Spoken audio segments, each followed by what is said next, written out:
హోంశాఖ కావాలి పట్టుబడుతున్న మంత్రి అజారుద్దీన్. ఏఐసీ లెవెల్లో లాబింగ్, ముఖ్య నేతలతో సీఎం రేవంత్పై ఒత్తిడి. సామాజిక సమీకరణలో భాగంగా ఒప్పుకునే సర్కారు. మైనార్టీ క్రీడలు ఇస్తామంటున్న ప్రభుత్వం, అందుకే శాఖల కేటాయింపులో ఆలస్యం.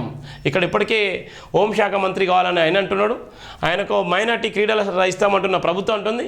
ఆయన ఇప్పటికే ఏఐసీ లెవెల్లో లాబింగ్ జరిగేటువంటి పరిస్థితి ఉందట మనం చూస్తున్నాం.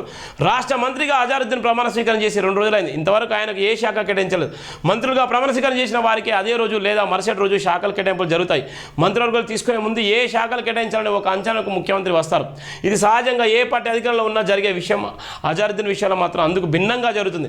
ఆయన మంత్రిగా ప్రమాణ స్వీకారం చేసిన 2 రోజులు గడిచిన ఏ శాఖ కేటాయించలేదు. తనకు హోంశాఖ కావాలని గతంలో బీఆర్ఎస్ ప్రభుత్వం ముస్లింకు హోంశాఖ ఇచ్చిందని ఇప్పుడు తనకు కూడా హోంశాఖ ఇచ్చి ప్రాధాన్యత కల్పించాలని అజారుద్దీన్ పట్టుబడుతున్నట్లు పార్టీ వర్గాల ద్వారా తెలిసింది. ఏఐసీసీ సభ్యులు కూడా ముఖ్యులు కూడా దీని విషయంలో ఆలోచించేటువంటి పరిస్థితి ఉంది. ఇలా ఎడిపోతుంది కాంగ్రెస్ ప్రభుత్వం అంటే, ఎవరి చేతిలోకి పోయిందంటే మళ్ళీ ఢిల్లీ చేతిలోకి పోయి ఢిల్లీ నుంచే ఇలా చేసేయాల్సిన పరిస్థితి ఉంది. ఇది ప్రధానంగా ఉన్నటువంటి హోంశాఖ కావాలని ఆయన పట్టుబడుతున్నటువంటి నేపథ్యం కూడా చూసిన. గతంలో ఉన్నటువంటి బీఆర్ఎస్ హయాంలో హోమ్ మినిస్టర్ మహమ్మద్ అలీకి ఇచ్చినటువంటి పరిస్థితిలో నాకు కూడా హోమ్ మినిస్టర్ ఈ కాంగ్రెస్ ప్రభుత్వంలో ఇవ్వాలని కూడా ఆయనే అది గుర్తు చేసినటువంటి పరిస్థితి అయితే మనం చూస్తున్నాం.